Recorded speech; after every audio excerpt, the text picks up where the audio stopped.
The chair recognizes the gentleman from California for 5 minutes. Welcome, Mr. Attorney General, and thank you for leading the department with such integrity. We meet today at a momentous time in our history. The country is about to go through a great trial. By this, I do not mean any of the several trials of the former president, but rather a trial of the proposition that we are a nation of laws, committed to the rule of law, and that no one is above the law.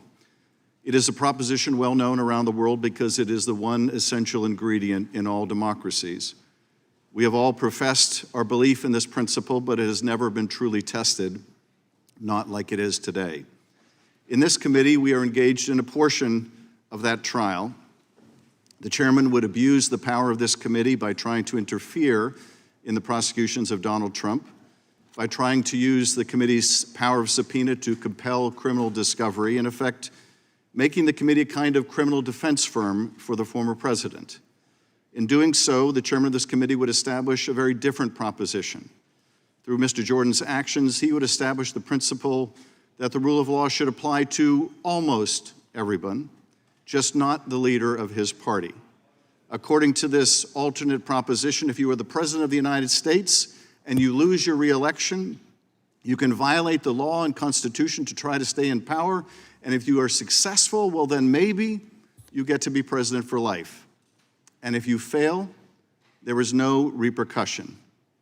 This proposition is also well known to the world, and it is called dictatorship. Mr. Jordan hopes to camouflage his assault on the rule of law by falsely claiming that Donald Trump is the victim of unequal justice and Hunter Biden its beneficiary. It is a claim as transparently political as it is devoid of any factual basis. And it is cynical, based on the belief that the American people cannot discern fact from fiction. But I am betting on America. History has shown that those who bet against her are rarely successful, and more often, they end up covered with shame. I believe in the rule of law, and I thank you, Mr. Attorney General, for defending it. Let me now turn to some of the false claims asserted by the former president and some on this committee.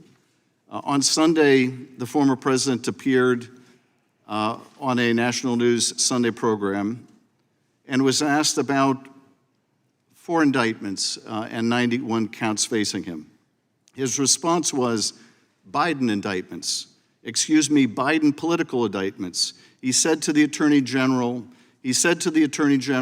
indict him. Mr. Attorney General, I want to give you a chance to respond.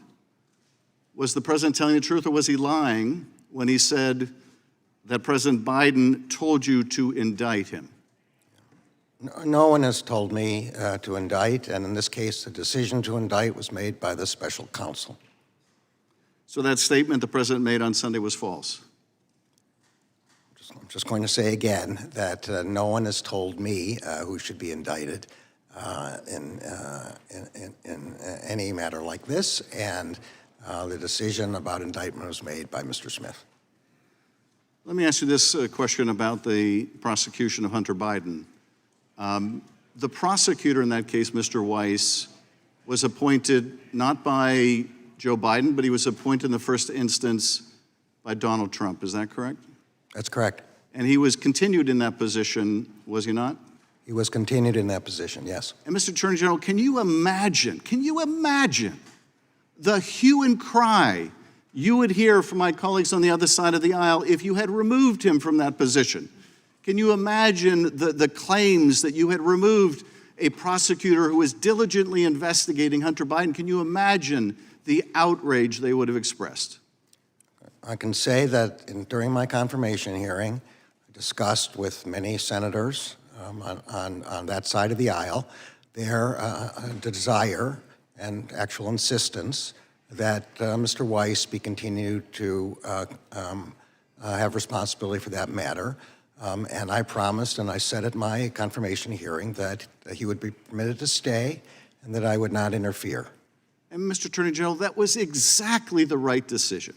That was the right decision to give the American people the confidence that even a prosecutor chosen by the former president would continue in the investigation into the son of the current president. That was exactly the right decision. Exactly the right decision. And and my colleagues on the other side of the aisle would have been screaming if it were otherwise. But their attack on you is completely devoid of fact, of principle, but I appreciate you doing the right thing for the Department of Justice and, more importantly, the right thing for the American people. I yield back.